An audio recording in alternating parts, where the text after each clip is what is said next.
విజయవాడ వరద బాధితుల సహాయార్థం కోసం భిక్షాటన చేస్తూ విరాళాలను సేకరించారు శ్రీశైలం నియోజకవర్గ టీడీపీ ఎమ్మెల్యే బుడ్డా రాజశేఖర్ రెడ్డి. ఇక విజయవాడలో అకాల వర్షాలకు అక్కడ ఉన్నటువంటి కాలనీలు మొత్తం వరద బురదమయమయ్యాయని, వరదల వల్ల చాలా మంది ప్రజలు నిరాశ్రయులయ్యారని, వారు పడుతున్న కష్టాలు బాధలను చూసి సీఎం నారా చంద్రబాబు నాయుడు ఈ వయసులో కూడా రాత్రి పగలు అనే తేడా లేకుండా స్వయంగా వెళ్లి ఎప్పటికప్పుడు పరిస్థితులను పర్యవేక్షిస్తూ వరద బాధితులకు అండగా నిలుస్తున్నారని ఎమ్మెల్యే బుడ్డా రాజశేఖర్ రెడ్డి అన్నారు. విరాళాలు ఇచ్చేందుకు శ్రీశైలం నియోజకవర్గంలో ప్రజలందరూ స్వచ్ఛందంగా ముందుకు సాగుతున్నారని, కొండ ప్రాంతాలలో నివసిస్తున్న చంచులు, పోలీస్ డిపార్ట్మెంట్ సైతం విరాళాలు ఇచ్చేందుకు ముందుకు రావడం సంతోషకరంగా ఉందన్నారు.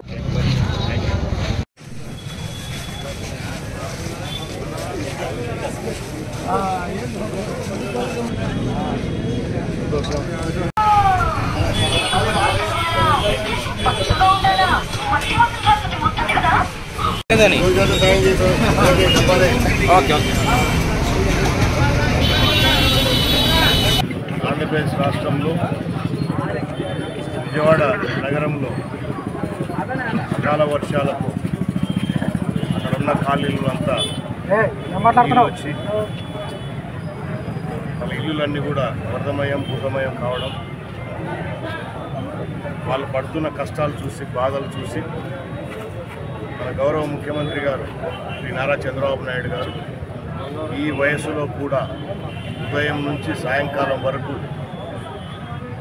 ఎప్పటికప్పుడు పరిస్థితులంతా కూడా పర్యవేక్షిస్తూ ఆయన స్వయంగా అక్కడికి వెళ్ళి ఆ ప్రాంతాలకు వెళ్ళి ప్రజలకందరూ కూడా ధైర్యం చెప్తూ ప్రభుత్వం నుంచి ఏ సహకారం అందాలు అని చెప్పేసి అవన్నీ కూడా ప్లాన్ చేస్తూ, రెండో వైపు దాతల నుంచి సహకారం కోరుతూ మరి వాళ్ళను తొందరలోనే మళ్ళీ సాధారణ పరిస్థితికి తీసుకురావాలని ఆయన పడుతున్న తపన చూసి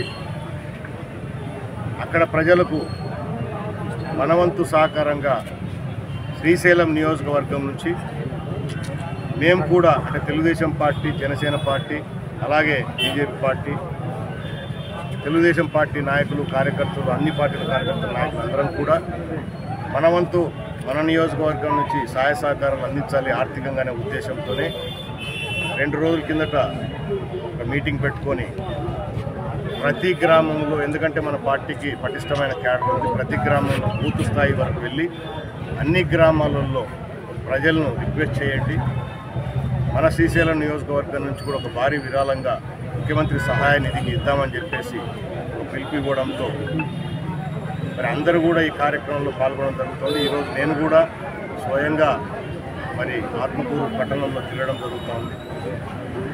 బట్ ఆ రోజు మన నియోజకవర్గం నుంచి ఒక 1 కోటి రూపాయలన్న కనీసం ఇవ్వాలనే ఉద్దేశంతో ఒక టార్గెట్ పెట్టుకున్నప్పుడు వాస్తవంగా మాకు కూడా కొంత భయమేసిన మాట వాస్తవమే. అంటే ఇంత డబ్బు మనం పోగు చేయగలమా లేదా అనే లోపల కొంత అనిపించినా, కానీ గడిచిన ఈ 2 రోజుల నుంచి చూస్తూ ఉంటే ప్రజల నుంచి వస్తున్న స్పందన, వ్యాపారస్తుల నుంచి వస్తున్న స్పందన, మిగతా అన్ని వర్గాల నుంచి వస్తున్న స్పందన చూసి ప్రజల నుంచి వచ్చిన అంటే చిన్నవాడు కూడా ఈరోజు స్పందించి వాళ్ళు చేస్తున్న సహాయకారం చూస్తూ ఉంటే 1 కోటి రూపాయలు ఖచ్చితంగా మేము చేయగలమని చెప్పేసి నమ్మకం మాకు వస్తూ ఉంది. గడిచిన 2 రోజుల్లోనే దాదాపు 20 లక్షల రూపాయలు ఇప్పటికే పోగైనాయి. ఇంకా ఈ 3-4 రోజులలో కూడా ప్రతి గ్రామంలో కూడా అందరూ కూడా ఈ కార్యక్రమంలో పాల్గొంటూ ఉన్నారు. తప్పకుండా కార్యక్రమాన్ని ఏదైతే ఒక మంచి సంకల్పంతో ఈ కార్యక్రమాన్ని మేము చేపట్టడం జరిగింది కాబట్టి తప్పకుండా బ్రహ్మరామ వారు, మల్లికార్జున స్వామి వారి దయతో ఈ కార్యక్రమాన్ని పూర్తి చేస్తామని చెప్పేసి మాకు నమ్మకం ఉంది. ఎందుకంటే 2009 సంవత్సరంలో వరదలతో మన నియోజకవర్గం కూడా ఇబ్బంది పడినాం. మన నియోజకవర్గంలో దాదాపు 3 మండలాల్లో ప్రజలు, 3 మండలాల్లో గ్రామాలు ప్రజలు ఇబ్బంది పడ్డారు. అవన్నీ నేను స్వయంగా చూసిన అప్పుడు ఆ కార్యక్రమంలో పాల్గొన్నాను. దాదాపు 8-10 రోజులు ఆ రోజు అంటే నేను ఇంటికి వెళ్ళకుండానే ఆ కార్యక్రమాల్లో పాల్గొని ఎక్కడికక్కడ ప్రజలకు ధైర్యాన్ని ఇస్తూ వాళ్ళకు కావాల్సిన వస్తు సామాగ్రిని ఏర్పాటు కూడా చేయడం జరిగింది. ఆ రోజు రాష్ట్రం నుంచే కాకుండా వివిధ రాష్ట్రాల నుంచి, కర్నూలు అయితేనేమి, మన ప్రాంతం అయితేనేమి, ఎక్కడెక్కడి నుంచో దాతలు లారీలతో సరుకులు తీసుకొచ్చి ప్రజలకు అందజేసిన విషయాన్ని మేము ఎప్పుడు కూడా మర్చిపోం.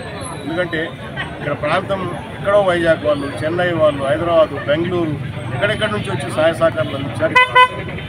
అదే మాకు ఈరోజు మనం ఎందుకు చేయలేము? ఇంకొక ప్రాంతంలో మన అన్నదమ్ములు సోదరులు ఇబ్బంది పడుతూ ఉన్నారు, చిన్నపిల్లలు చాలా ఇబ్బంది పడుతూ ఉన్నారు. మనం కూడా చేయాలి. గతంలో మనం ఇబ్బందులు పడినాం, ఈరోజు వాళ్ళ ఇబ్బందులు మనం ఆ రోజు ప్రత్యక్షంగా చూసినాం కాబట్టి ఇప్పుడు మాకు ఆ విషయం తెలుసు కాబట్టి మనం ఖచ్చితంగా దీంట్లో పాల్గొనాలి. మన వంతు సహాయ సహకారాలు అందించాలనే ఉద్దేశంతో ఈ బృహత్ కార్యక్రమాన్ని చేపట్టడం. ఖచ్చితంగా దీన్ని త్వరలోనే పూర్తి చేసి మరి ముఖ్యమంత్రి గారికి శ్రీశైలం నియోజకవర్గ ప్రజల తరఫున అన్ని వర్గాల తరఫున వాళ్ళు ఇచ్చే ఏదైతే ఈ మంచి కార్యక్రమంలో పాల్గొని వాళ్ళ సహాయ సహకారాలు చేస్తున్నారో ఈ అమౌంట్ను అంతా కూడా తప్పకుండా ఏదైతే మేము అనుకున్న టార్గెట్ను పూర్తి చేసి ఆ టార్గెట్కి సంబంధించిన మొత్తాన్ని ముఖ్యమంత్రి గారికి ముఖ్యమంత్రి సహాయ నిధికి చెక్కు ద్వారా అందజేస్తామని చెప్పేసి తెలియజేస్తాం. Thank you.